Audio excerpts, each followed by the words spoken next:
Editor's note. Multiple of these types of videos will be made. There will likely be 8 to 9 episodes on this topic.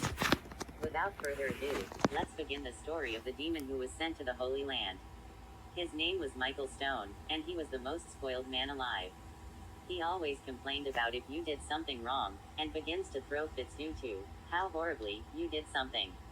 Yet when he tries to do it, he fails miserably, complaining that something as simple as cutting a piece of wood was rigged. He continued this lifestyle until the day, July 1st, 2025. On that day, a worldwide security broadcast was ensued, and Michael believed he was above the authority. Wasting no time, he had hopped into his car and began to drive, not aware what was outside waiting.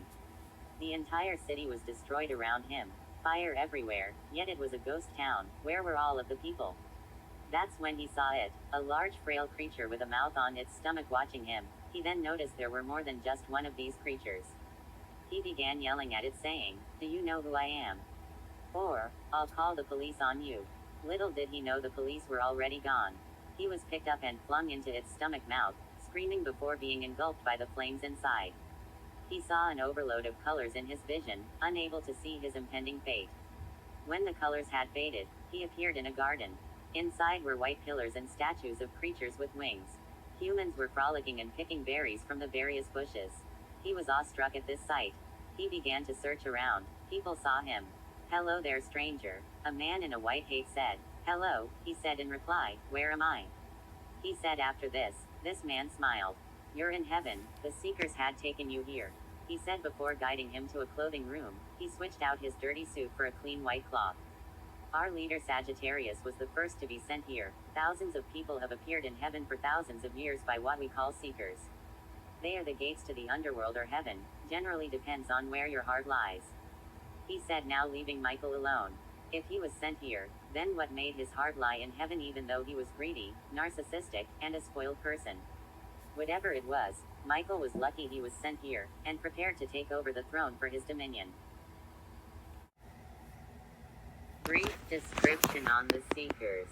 The Seekers are creatures that are sent every 20 years. They act as bad omen for whoever is not taken away by them. If you are taken, you will be judged by angelic beings known as auditors.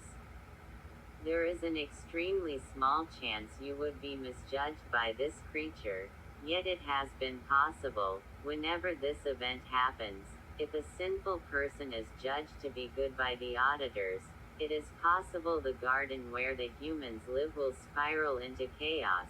In the other hand, if a good person is sent to the underworld, the devil will specifically target the person, causing that person to most likely die by a demon's hand. It is then that the person will become a seeker, and roam endlessly until the seekers are sent to the human world. The exact count of seekers is unknown, but it is in the range of 200 to 400. Final writer's note. I'm not entirely sure if the seekers will be included in any artwork. There may be a later video where I draw demons and angels on their own. It generally depends what the comments say. I'm really excited with this drawing and I hope you like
Editor's note.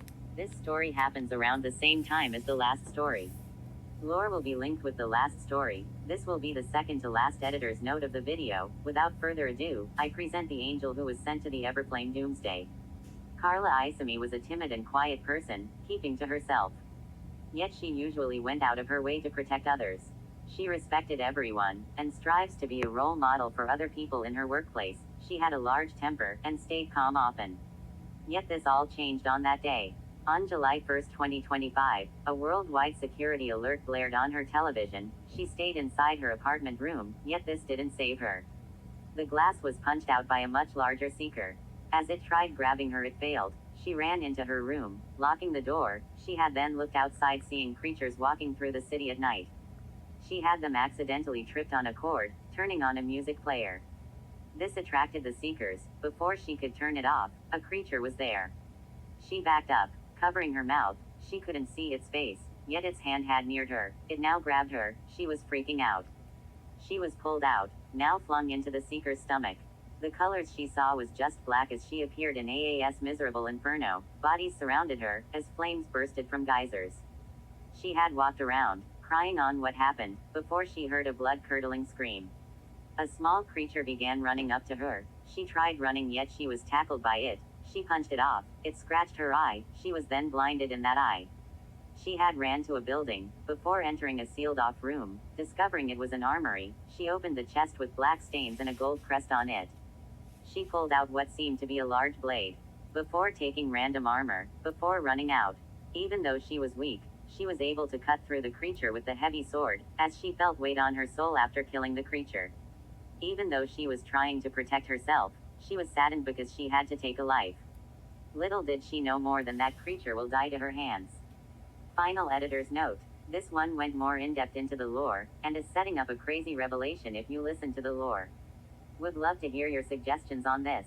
Also, I kept changing the pose of Carla because I just didn't like it at the end of the day.